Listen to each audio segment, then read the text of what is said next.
So hi guys, today I will introduce you about solid state. And so why solid state? The physical properties of solid state seen in any solids of both drugs and pharmaceutical excipient can affect both. The first point is production of the dosage form, how they affect the process, and also the second point will be the performance. Okay, and the third point will be knowing solid state. Okay, we may know how stable is a drug. All right, so it related to stability of the solid and the solution property of a particular solid that we have developed, and their absorption in the body eventually. So is it your dosage form is in for example in solution form, so is it better for absorption, or is it when they are solid, and what is the mechanism that they can be absorbed into the body. So talking about solid state, any organic molecular solid can be divided into two main categories, which is amorphous and crystal. And I believe that you have learned and defined about you are able to define about amorphous and crystalline structures. Okay, and when you have a crystalline solid, it can be further divided into polymorph, means a different arrangement of crystal, and also solvate and hydrates. So first, let me introduce you what is actually a crystalline solid. For example, do you know diamond? All right, says you have a molecule. All right, this is a molecule, and they are bound to another molecule in this way. All right. Okay, in an arrangement that is well ordered, arranged, and in three-dimensional arrangement. Okay, you have something like this, and when they become solid, so you call them as crystal solid. Okay, and say you have all these small little molecule, they are random, which they are not arranged in a well-ordered 3D dimension like this, but they do have some kind of interaction. Okay, a weak interaction, and they are random order. They are in random order, and yet they are solid, so you will call them as amorphous. Okay, just now we have further divide crystal solid into polymorph, right? Polymorph, and also solvate and hydrate. So now when we talk about the crystal, all right, that they arrange in a certain order. Okay, like what I've just drew just now. Okay, in a certain order like this, and if they change the order, okay, they change, like they arrange like this, maybe in also a well-ordered three-dimensional structure, for example, they are still crystal with the crystal of same molecule in the different arrangement.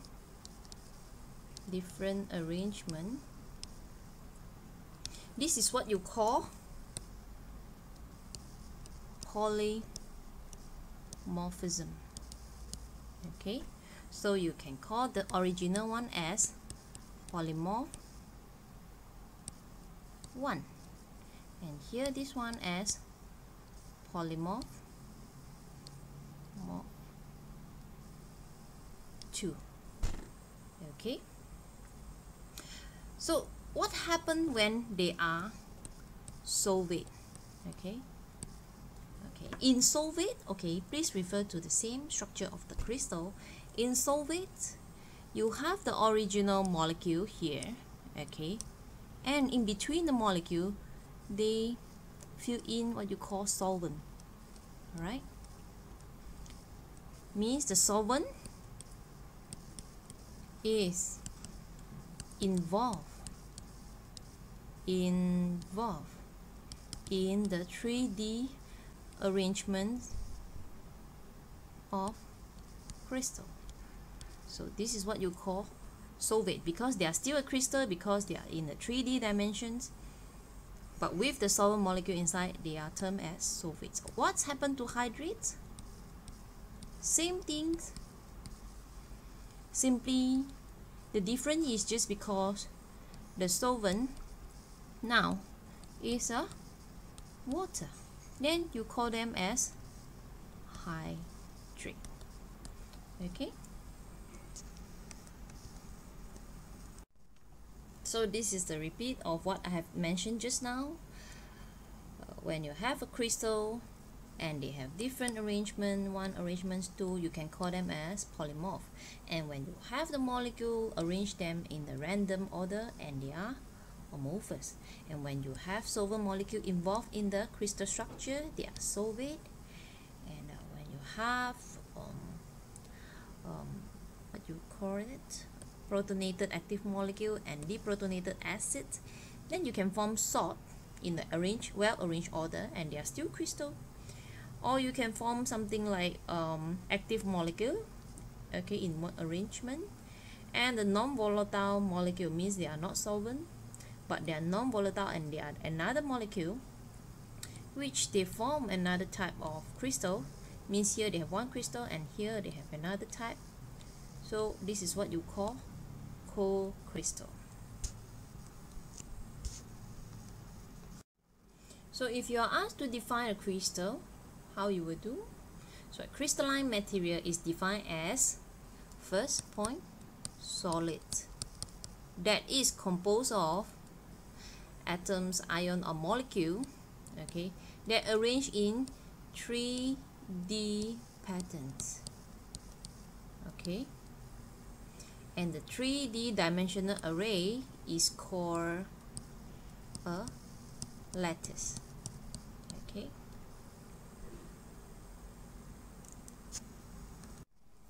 so when you compare crystalline structure and amorphous, in crystalline structure there is a long range order in the crystal solid, repeats itself and fill the space, and there is no long range order in amorphous solid. This is the keywords, long range order.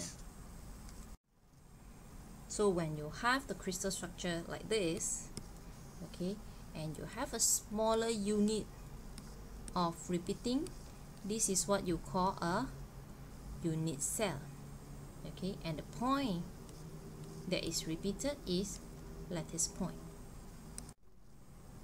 Because the order in a crystal, we can focus on the repeating pattern of arrangement called the unit cell. And when you look at the crystal structure, it can be primitive cubic structure, body-centered cubic structure, and face-centered cubics. Okay.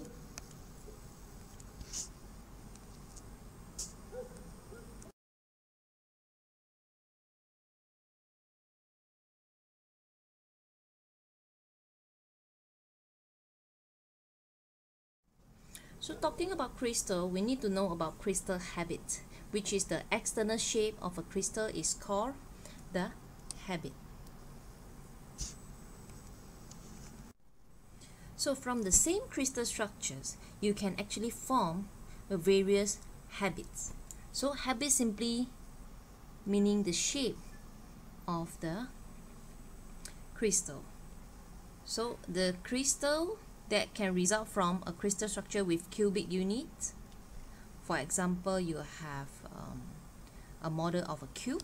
This is a model of cube, the model of octahedrons, and the model of rhombic dodecahedrons. Alright, this is the example, the simplified diagram of octahedron and rhombic dodecahedrons. So generally, how you examine crystal habit? Usually we observe the crystal under microscope, okay, and there are several examples of crystal habits, and people call them angular, bladed, crystalline, dendritic, fibrous, flaky, granular, irregular. Okay, each of everyone, they have their own descriptions, and you are not expected to memorize all of this, but you should be able to describe the crystal using some of the example here. So here, let me tell you what is the important and influence of crystal structure or crystal habit into the final dosage form. For example, when you have a suspension injection,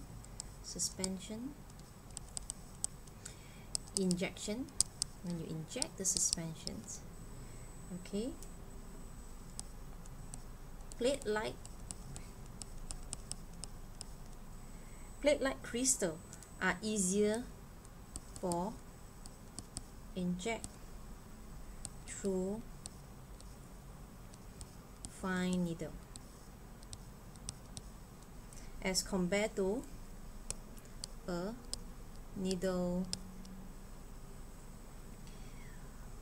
needle-like crystal. Okay, so see, this is the first example of suspension of injection.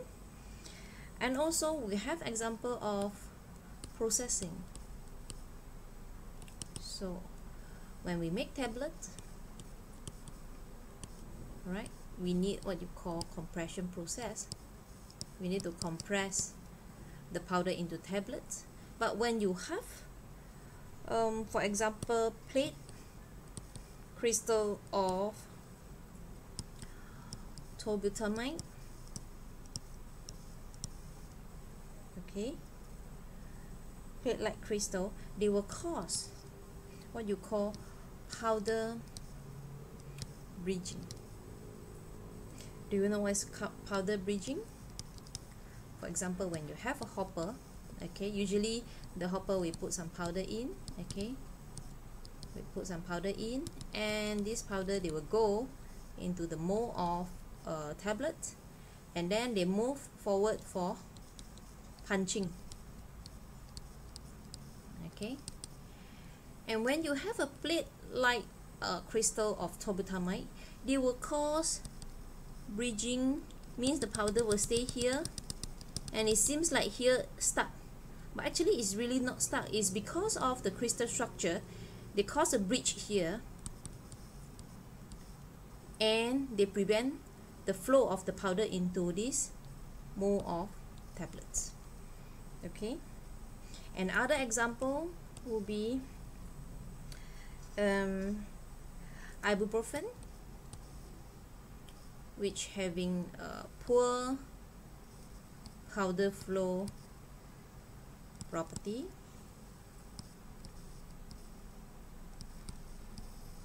due to the elongated needle shape of the crystal. Okay, when the crystallization of ibuprofen has been done in another solvent, they form a crystal, another crystal with a better flow. So this show you how significant a crystal shape, okay, can affect the processing.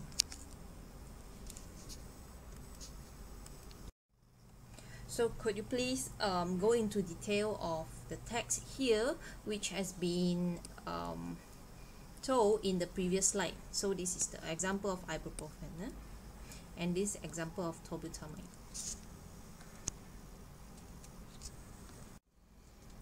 So in the pharmaceutical aspect, how you prepare crystal solid? Usually crystal can be prepared from three main process. It can be prepared from the first one, super saturation solution.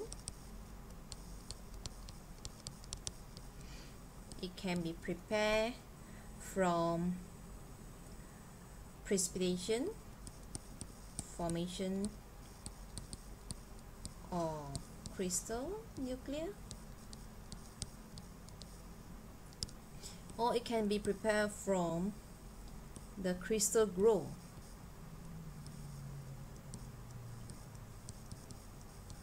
from a nuclei. Okay, so in the third case, you put in a crystal and you put in a solution having the same molecule from the crystal, and this molecule from the solution will come on the surface of the crystal, and the crystal grow bigger and bigger. Okay, this is the third cases. So how we can make a crystal from formation of crystal nucleus? This you can actually perform precipitation. Okay, when you perform precipitation, usually they will form a crystal structure. Okay, or maybe they will form amorphous. It really depends. Okay, so how about using a super saturation solution? Okay, so you know about saturation of solution.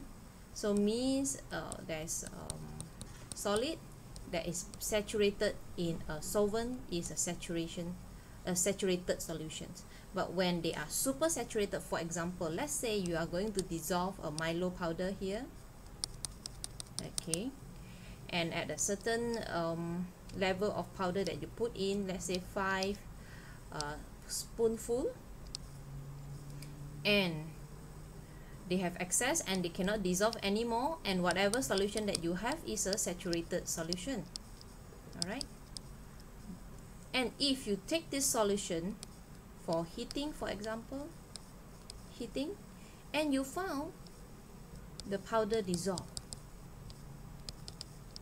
okay, and when you remove the solution from heating, and it remains as a solution and it doesn't precipitate, so this is what you call as super saturated solution, because they have the content of the powder more than the saturated value at the original temperature, which is, for example, room temperature. Okay, so let's say you are not clear about what supersaturation is. I repeat here. So when you have a powder that you put in water, okay, this is a Milo powder, okay, 5 spoonful, and you found there is some excess of Milo that is not dissolved, okay, and whatever you have in the solution is saturated, right? So if you take the beaker for heating, okay, for heating, and you found the powder dissolved, okay, and when you remove the heat,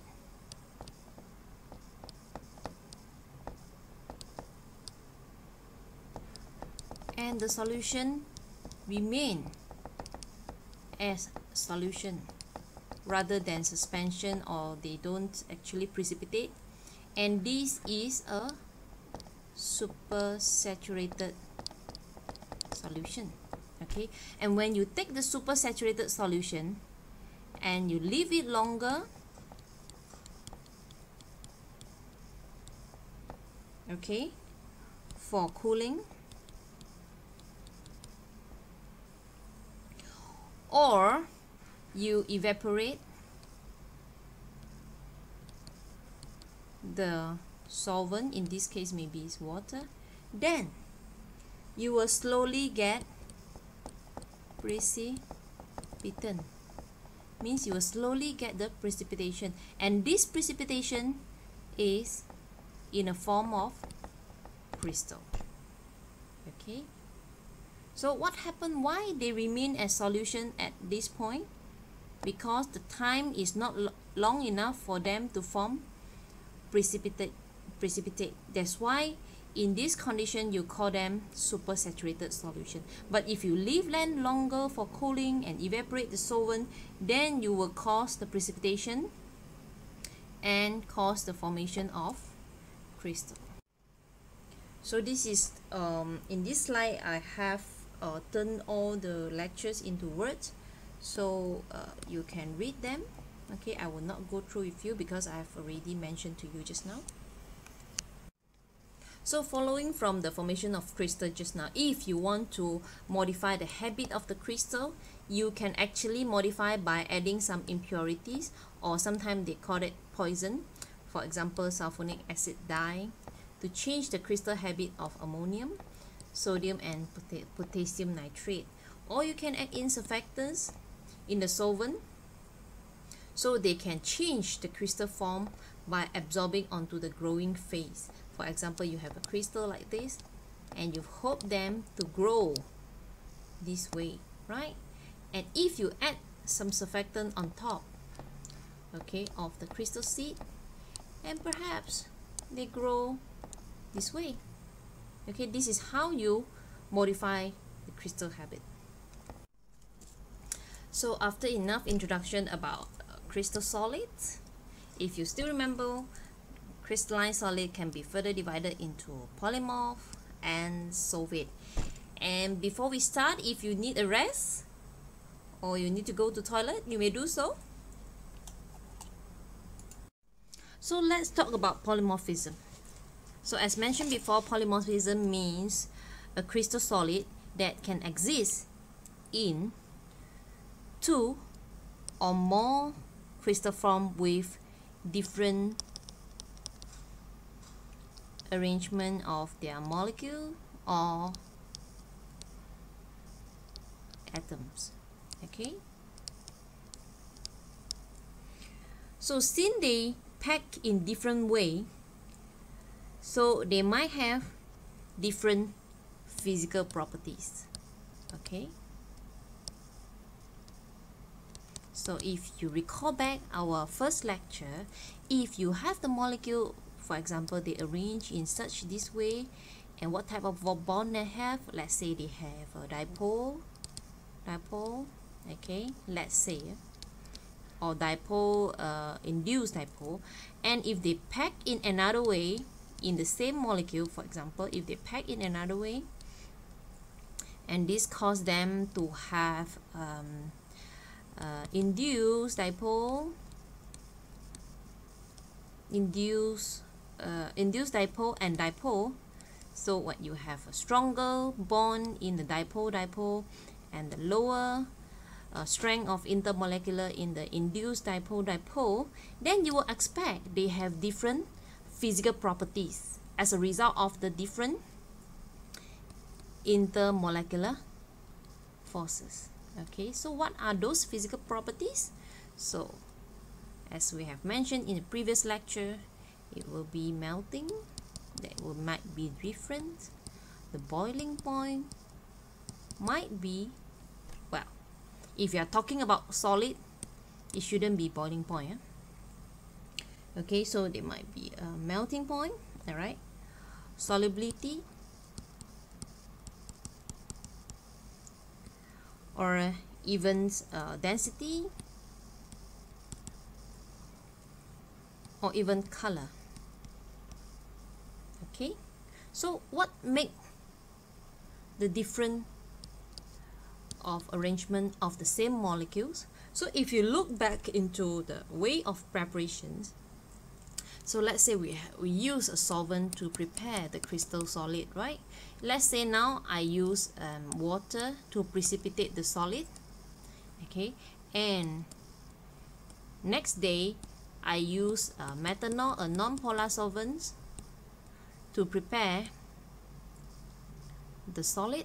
Then you might expect the crystal solid form or the arrangement will be different. Then you will have different polymorphism, and that's all. So when you talk about polymorphism, so as mentioned before, the key point will be two or more solid and the arrangement, all right? And they will affect different physical properties such as solubility, density, melting point, and colors. Okay, and what can cause the different polymorphism is the process of crystallization. Okay, if you recap what is the process of crystallization just now, by using supersaturation, by formation of crystal nucleus, and by growing with the existing crystal. Okay. One of the very old and good example of polymorphism is what happened in Panadol. Do you know Panadol? The active ingredient being paracetamol, which is what is the name they use in UK or Malaysia, or in another words, they are called acetaminophen, which is commonly used in US. They are the same thing, just that the name is different. Alright. So paracetamol, they have three polymorphism: form 1, form 2, and form 3. Okay, form 1 is found to have monoclinic structure. Form 2 is found to have orthorhombic structure, and the structure of form 3 is still unknown. Okay, so when we talk about the processing, monoclinic structure always have problems. Okay, and orthorhombic structure, which their structure is in a plate-like structure, they are better in compaction. Okay, and of course, because the structure of form 3 is unknown, so it is not commercialized, not used in a commercial scale. All right. So monoclinic, they have the problem of capping during the compression. So let's say you need to compress the tablets. So let's say this is a tablet. What do you mean by capping? Capping means when you press the tablet, there are some powder left on top of the punch. Okay, and then you have your tablets here. Okay, usually it left on top of the punch. This is what you call capping, and this problem always cause the quality control of the product fail. Okay, that's why orthorhombic is better for compaction. So you can read through more detail of paracetamol here. Okay, and the physical property affected by the polymorphism is density, melting point, hardness, solubility, and also stability. So to recap, paracetamol, form 1, form 2, form 3, and as we have mentioned just now, form 1 having problem of capping, and form 2 is good for compression due to the easy plastic deformation of the structure. That's why they're easy to form tablets. However, most of the commercial use paracetamol is in form 1. try to think why they use form 1 instead of form 2. If form 2 having a better processing property, why they use form 1? Okay, this is one of the key point in polymorphism, which is stability. So since you have different structure, for example, you have structure 1 and structure 2, which structure having a better stability? Alright, so in the case of paracetamol, form 1 has a better stability, and form 2 stability is reduced, and what you call them as metastable, means they actually are not stable, and over time, alright, over time they can convert into form 1.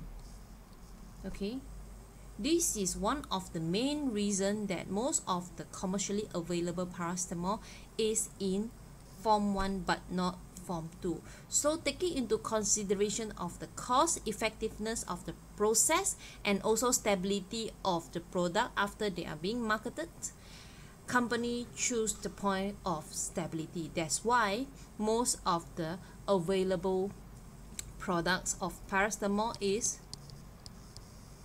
in form 1. So in this slide is just a repeat of my previous slide, so you can read in detail. So for any crystal structure with polymorphism, says they have polymorph 1, 2, 3, only one is the most thermodynamically stable structure. Okay, and other form will be unstable. For example, paracetamol form 1 is the most stable one, form 2 and form 3 will be unstable, and eventually over time they will turn back into form 1. Okay, so however, the most stable form has usually the lowest solubility, and the less stable form, they have a higher solubility. Okay, why the most stable form has the lowest solubility? Because the most stable form, usually they have their bond or intermolecular forces that is strong enough, okay, physically. So when they are strong, they have lower solubility. So when they have the intermolecular forces, they are slightly weak, then they have the higher solubility for metastable polymer. So here are some of the example of polymorphisms in the pharmaceutical. For example, when we have ampicillin, we have only one polymorph and one pseudo polymorph. Pseudo polymorph is something like a polymorphism that is not a real polymorph, but the crystal structure arranged in the same way. The only thing is, okay, they arrange in the same way, for example structure 1, and the only thing that is different is the solvent is occupied, or you can call them solvate occupied within the structure. Okay, and this is not entirely a different structure of the crystal, that's why they are not polymorph, but they are pseudo polymorph because of the solvent molecule here. Okay, pseudo polymorph. All right, so you have some other, all the example here that shows polymorphism. So there are a few implications of polymorphism in the pharmaceutical area. For example, just now we have mentioned about the injection. When you have the different crystal habit, and the injection for the plate-like crystal may be better. For processing, different crystal, they may flow differently. For example, the powder that causes the bridging, then it might not be a preferred crystal structure for the processing. Transformation, for example, physical stability, and their influence on bioavailability. So how they actually influence physical stability, as you know, when they have a different polymorphism, and of course they have different interaction energy in the solid state. So as you know, as I mentioned just now, the polymorph form have only one structure that is most stable, and this structure should have the lowest free energy, and they will be most stable, and the other polymorph will actually tend to transform back into the stable structure. And when this happens, it can cause changes in the crystal size. Okay, for example, when they are in suspension, they can cause caking. Okay, or if the crystal grow in the cream as a result of phase transformation, they can cause the cream to become gritty. Okay, and also when you change in the polymorphic forms of vehicles such as the turbomo oil used to make suppository, and they can cause the product with different or unacceptable melting characteristic, because when you use your suppository, once they enter the body, they should melt, and when you have the different polymorphism, then the suppository may not melt, and it didn't function as a suppository anyway. So there's a very famous example that how we can see the impact of polymorphism in bioavailability of products. One of the big example is ritonavir and antiviral medicines. Okay, and this medicine is marketed as Form 1 crystal, all right, Form 1 crystal, and it has been in the market for 2 years. Okay, 2 years, and suddenly several batches of the products being failed in the dissolution test, and then the scientists found out that the drug of Form 1 actually they recrystalline into another form which is called as Form 2, which a less soluble characteristic. Okay, that's why they has been recalled from the market because of the lower solubility. So when you have the lower solubility, when the molecule is not dissolved in the solution, so you will reduce the absorption. So when you reduce the absorption, so the drug that is available in the blood has been reduced. So you have what you call bioavailability of the drug reduced, and it influenced the overall bioavailability of these drugs. This is very apparent for ritonavir because it is an antiviral drug. Okay, and as you know, a lot of antibiotics they can have resistance, and let's say if you have an antiviral drug that is less soluble and they achieve what you call subtherapeutic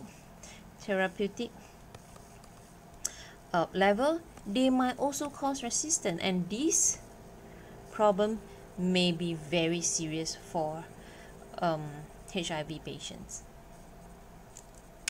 So however, how often the change in the polymorphism can cause the significant changes in bioavailability? Okay, because when we have a small difference in free energy between the two polymorph, okay, we may have no significant bioavailability changes. For example, let's say we have the chloramphenicol palmitate, the first example. The free energy changes from B to A is equals to 3.24. Okay, and the changes in the melting is equals to 27.32. Okay, and when you look at the second example, which is a mefenamic acid, okay, and they change from Form 2 to Form 1 with a free energy, okay, of 1.05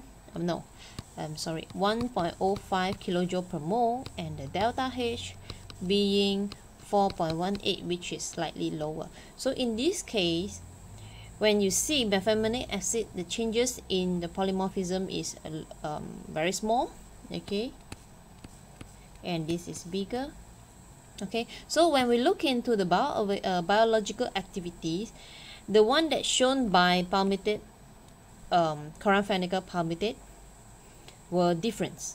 Okay, and such difference are actually not observed in mefenamic acid due to the small free energy difference between the two polymorphs in mefenamic acid.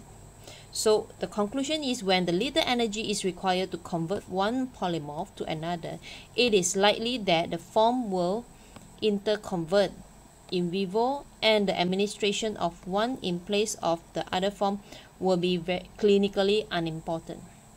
Okay, anyhow, if we can actually fix one polymorphism for a certain drugs until the patient consume the drugs, that will be the best, to be on the safe side.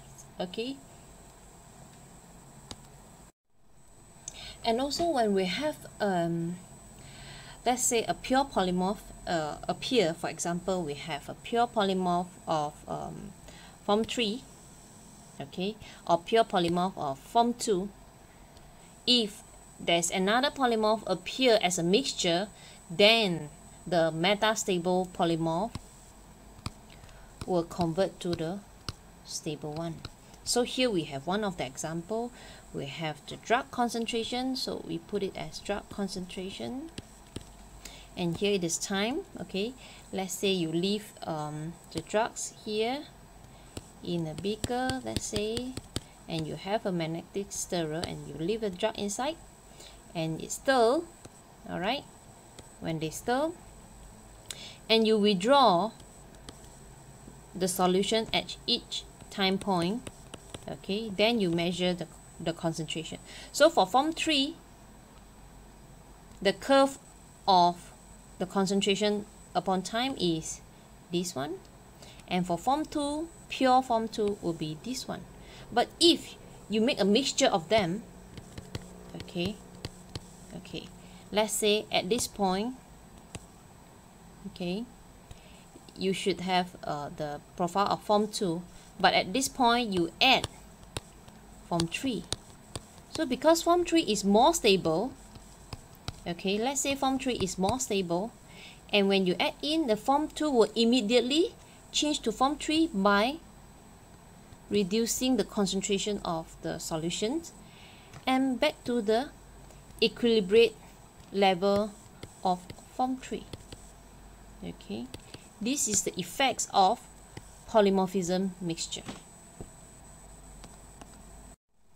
Okay, this is the example of the blood serum level of chloramphenicol palmitate. Okay, so when you have 100% of alpha polymer and beta polymer, okay, and the alpha polymer is the stable one and the beta polymer is the metastable one. So when you have 100% alpha polymer, the level in the blood is slightly lower. So when you mix it into the metastable one, so they have higher, then they gone higher, and when you have 100% of the beta polymorph, and then you have the very high absorptions. Okay,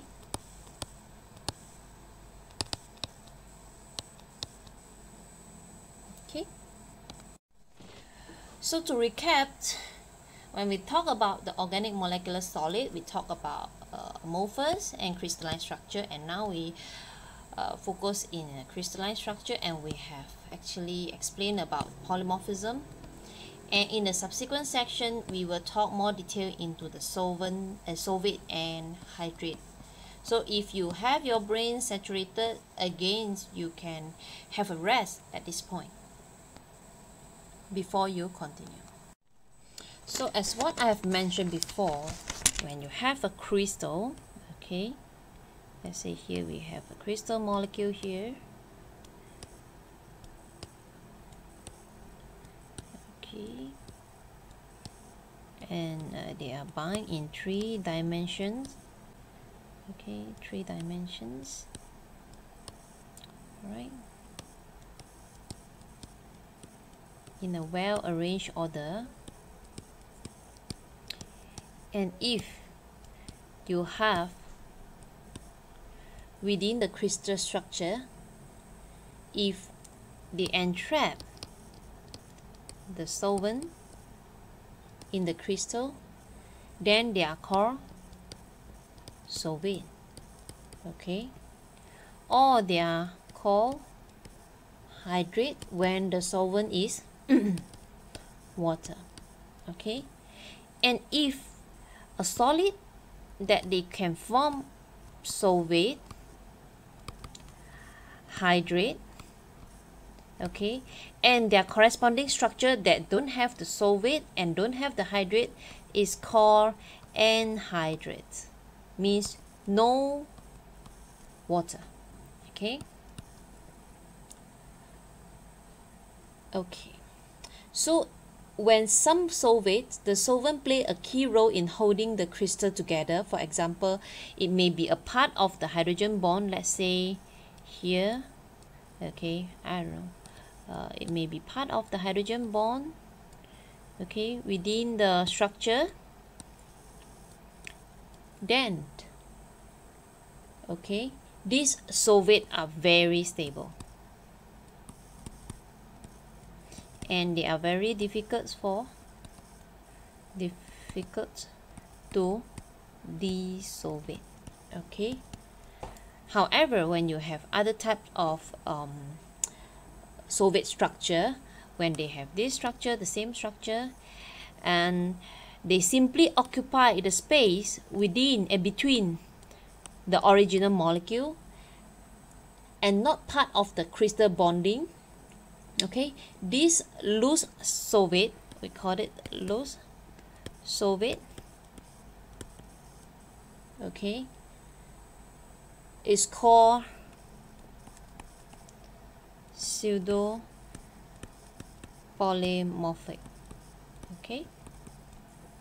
They are not the real one because they didn't involve in the bonding of crystal, but simply they occupy the structure of the crystal, the space between the molecule, okay. And this kind of solvate is easily undergo desolvation, okay. So here is the explanation, the further explanation of what I have explained just now. You can go through each of the sentence. So in hydrate or solvate, we have what you call anhydrous, anhydrate, or you can say we have hydrate when the solvent molecule is water, and you have solvate, okay. Three of them, they're expected to have different melting, and also different solubilities, okay. So usually anhydrous forms show higher solubility than the hydrate. So in terms of solubility, the anhydrous show higher solubility than the hydrate. Why? So let's say we take a sponge as an example, okay. You take a sponge as an example. Let's say a sponge with some water, okay, and this is a dry sponge, and this is a sponge with some water, okay. So with some water, so we darken some point with some water, okay. So which one you expect they can absorb more water? Of course, it's the dry one. They can absorb more water, right? And they interact better with water. So in this case, the anhydrate will have higher solubility, okay. Whereas the hydrate, they already have the water molecule within their crystal structure, so their interaction with water comparatively less than anhydrates. Okay. However, for solvate, it is totally a different case. So when you have a solvate and compare with a non-solvate, okay, usually solvate will have higher solubility, okay, because solvent can dissolve in the polar solvent can easily dissolve in the water, okay, and they can act as a wetting agent between the water and the molecule of the solid. That's why when you always have solvate, you will have higher solubility when you compare with the non-solvate. So once again, this is what I have already mentioned just now, okay, and the difference in solubility and dissolution rate between a solvate can actually lead to a difference in their bioavailabilities. So I will give some example in the subsequent slide. So here we have some example of solubility of hydrate. So various form of theophylline, okay, so when we have theophylline hydrate, the solubility is 6.25 at 25 at room temperature, and the anhydrate, they have the higher solubility as we mentioned the reason just now. And you have glutathione as another example, so the same thing is observed here. So again, when we talk about the hydrate, then we have some example here. The anhydrous is, they have the slightly lower absorption rate, okay, maybe it can be due to the lower solubility as compared to their own solvate, okay, so the absorption rate is different. And we have another example of hydrocortisone, but when we look at hydrocortisone, it is not exactly the similar trend, because the anhydrous has a higher absorption rate as compared to the monoethanol solvate. So it is not there is some kind of what you call exceptional case. Exceptional case, of course. And here we have the example of ampicillin. Do you know what's ampicillin? Antibiotic, okay. And in the anhydrous form, the blood level, okay, blood serum level of the anhydrous form is higher, okay. The relation for this is simply because they have higher solubility, okay. So the same example is shown in the theophylline molecule. When they are anhydrous form, the serum concentration is higher, okay. When they are hydrate, the concentration is slightly lower. However, you have some kind of exceptional in erythromycin, whereby the anhydrate show a lowest percentage dissolve as compared to the dihydrate. Dihydrate means there is 2 water molecule in their crystal structure. Okay, this is one of the exceptional case, the erythromycin. Okay. So when we have the different type of crystal, okay, whether by crystallization process as we mentioned just now, it will actually affect the processing, for example milling, grinding, wetting, and this will eventually affect the difference in morphology, okay, particle size of the crystal. And if you have different crystal, you have polymorphism, you have solvate, and you have hydrate. And when you have all of these crystal different crystal structures, then it will affect the filtration, powder flow, compressibility, dissolution, and eventually bioavailability. which is the end performance of your drugs. That's why as a pharmacy, this is why you need to understand from the beginning intermolecular forces and now solid state. This is what is being covered in physical pharmacies.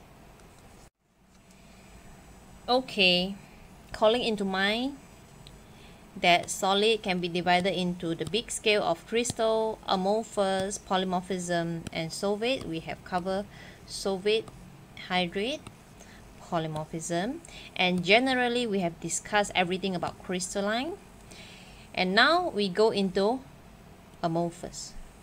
So once again, before we start, if you need to rest, you should do so now. So how you define amorphous? When a material is in solid, okay, this is a key point, in solid, but the molecule are not packed in a repeating long range order, then it is an amorphous. Okay, of course, because it is not packed in a repeating long range order, the intermolecular forces of the molecule within the amorphous solid is different from the crystals. That's why they will have different property from crystal structure. One of the example of amorphous will be glass, plastic, and some region in polymer, okay, where there is a molecule that are so big and flexible that it's not possible to form a 3D structure of crystal. Okay, so it will be usual to have other region within the structure surrounded by disorder, or they call it as semi-crystalline. Okay, so if we look at the property of solid states, let's say just now when we have the crystal structure in this way, okay, a crystal will have melting point. Okay, a crystal will have melting simply because when they achieve a certain temperature, all the bond, intermolecular bond will break all together. When they break all together, this is what you call melting point. Okay, but however, in amorphous, you have the molecule arranged, okay, in a random order, okay, in random, and perhaps they have some weak interaction, but not the 3D interaction or long repeating order interaction. So there is no melting point in amorphous. Okay, so if we compare the melting point, okay, let's say melting point in crystal, once you achieve a certain temperature, the whole crystal will immediately turn into liquid. Okay, this is what you call melting. And they immediately turn to liquid because all the bonds are being broken down at the same time. Okay, however, when you look at the amorphous structure, where you don't have the similar intermolecular bond, so if you achieve a certain temperature, there is no conversion to liquid at the same time. So the key point is at the same time. So in amorphous, it is not happen at the same time, and when in crystal, when it is happen at the same time, and this is what you call melting.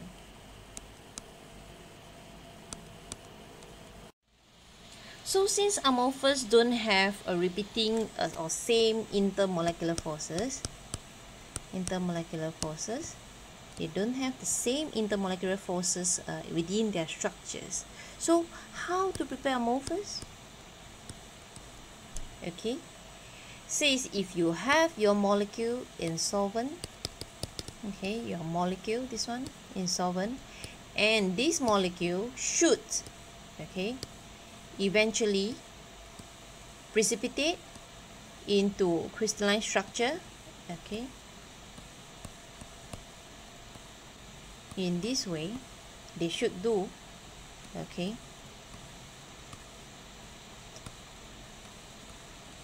If you give them enough time to do so, then when you evaporate the evaporate the solvent, when you evaporate the solvent and the molecule having enough time, then they will recrystallize. Crystallize means they will form crystal. But however, when you need to prepare amorphous, the key point in this will be the time. You don't give them enough time to form crystal, means you don't give them enough time to find their friends.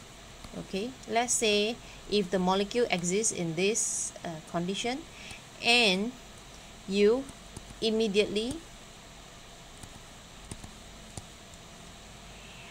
freeze them, or you evaporate the solvent fast enough to prevent they form molecular bond.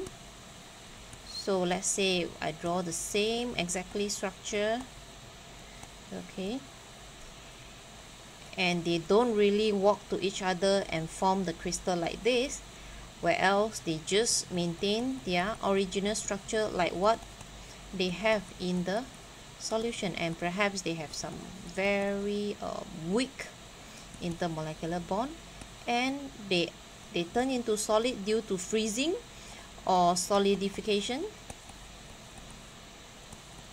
then they will become amorphous. All right, okay, this is one of the way that you can prepare amorphous. Okay, another way that you can prepare amorphous is when this structure of crystal has been formed and you can introduce mechanical force. Okay, for example, you can vibrate the structure. You can mill them, you can grind them, okay, and the crystal structure collapse. Okay, due to the mechanical force, they collapse and they form amorphous solid.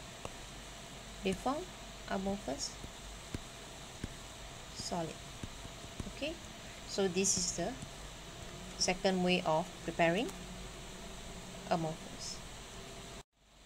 So for low molecular material, the amorphous may be produced by solidification process, which is too fast for them to have chance to form a crystal. Okay, alternatively, you can give them a mechanical force by milling. Okay, so according to this paper, okay, amorphous can be obtained under three sets of conditions. For example, it may be formed unintentionally during the manufacturing, because when we manufacture the powder, we compact them and we put them into the hopper and we move them in the machines. There is a mechanical force which we unintentionally produce amorphous. Or it is prepared intentionally because of the advantages of high apparent solubility and dissolution rate of amorphous. Okay, or there are some drugs that actually exist as amorphous form, which is stable at room temperature. Okay, most of them are amorphous polymer, for example, polyvinyl pyridine (PVP), polyethylene glycol (PEG), or polylactic acid (PLA). Okay, this is some of the example that amorphous are stable at room temperature. So before we move on into a further detail on amorphous solids, first we need to understand that amorphous, since they have their structure in a random order, okay, and also their bond is weak, and this structure is not as stable as a crystal. Okay, So when the amorphous solid is not stable, same as other polymorphism, that there is other form of polymorph that is metastable, over time they will eventually arrange themselves, okay, in certain order and form the most stable crystalline structure. Okay, and this happen over time. Okay, because you give them some time, and then they can find their friends and they start to make bond and they become a stable crystalline structure. Okay, so the same thing when you have a non-stable amorphous, okay, because they are not stable, so their solubility is relatively higher than a crystal. And when you have a stable crystal structure, solubility is low. So if you recall back on how we prepare amorphous, which is from solutions, let's say from a solution, and we solidify the solution fast enough, which they form something arrangement of the molecules similar like solvent with some minimum intermolecular interactions. So since their molecule arrangement is look similar to the arrangement in liquid, okay, so the physical property of an amorphous will be much similar or resemble a liquid rather than solid, more resemble to a liquid. So what characteristic of amorphous material? What is the characteristic of amorphous material? First, they have disorder arrangement in molecule. Okay, there is no bifringent under microscope. So what is bifringent? Do you know about the diamond? Okay, diamond, right?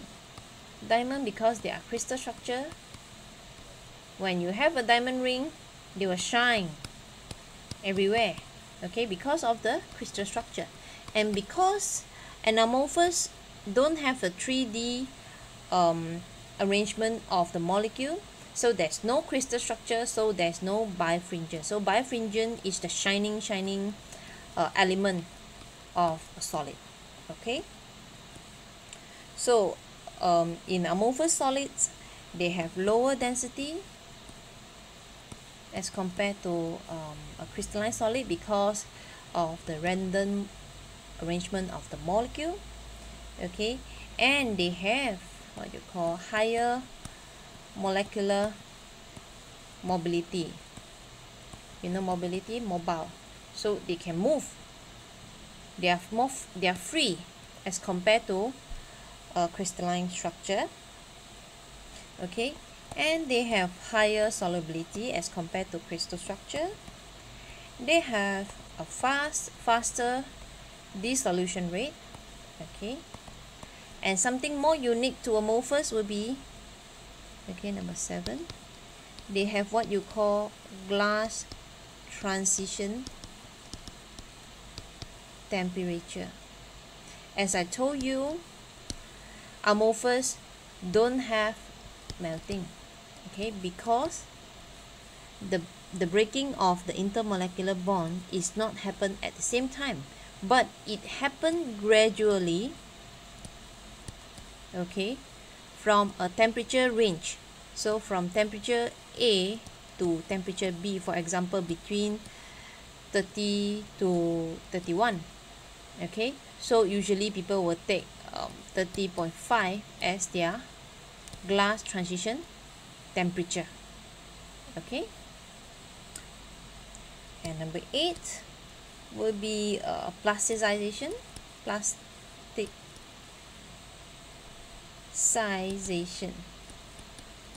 okay, which will be further covered in the next slide.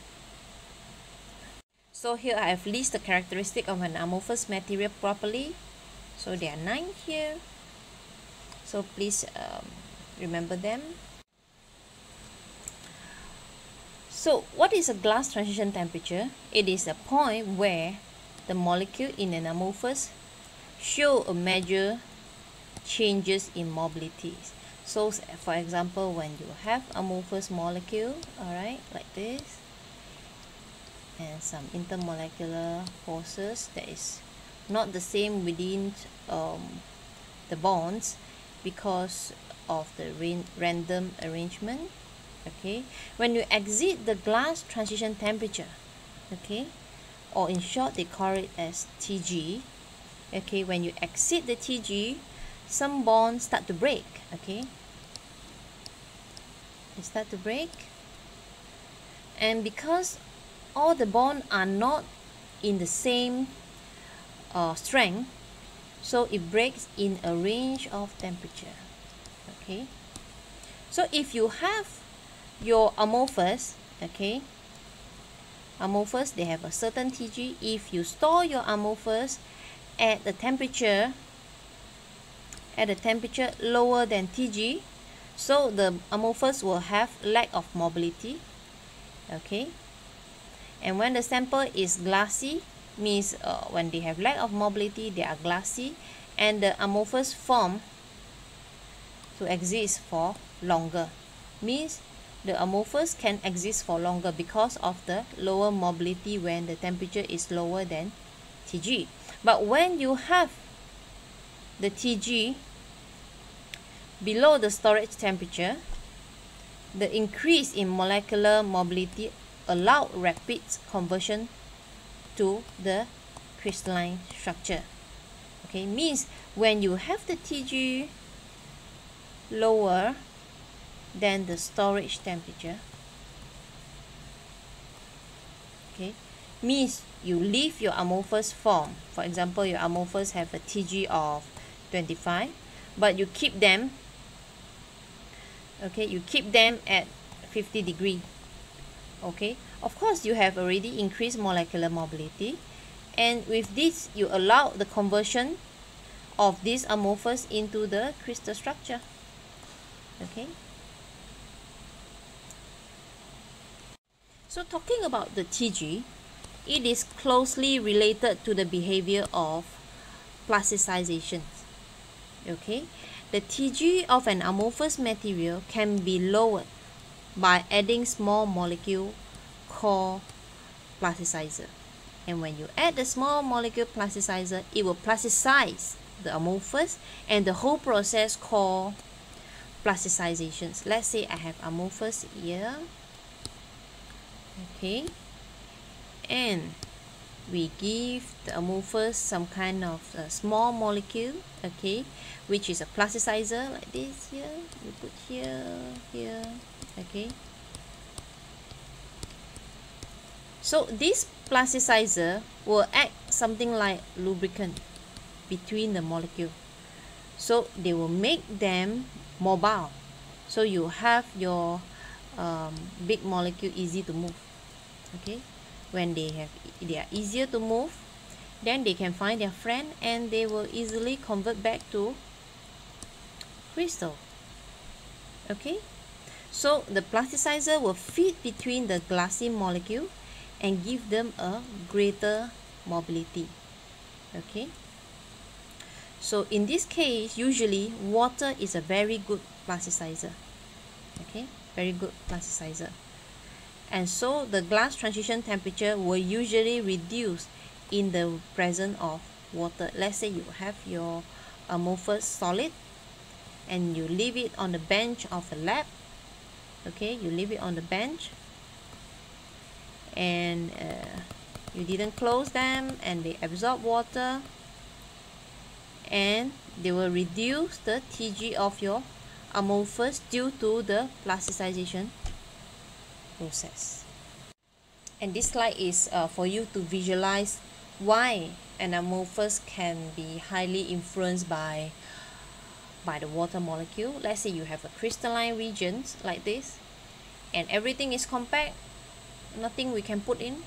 But when you have the amorphous structure and you have more space in between, so the water molecule easy to come in. So that's why usually the amorphous material is hygroscopic, because they can absorb more water molecule.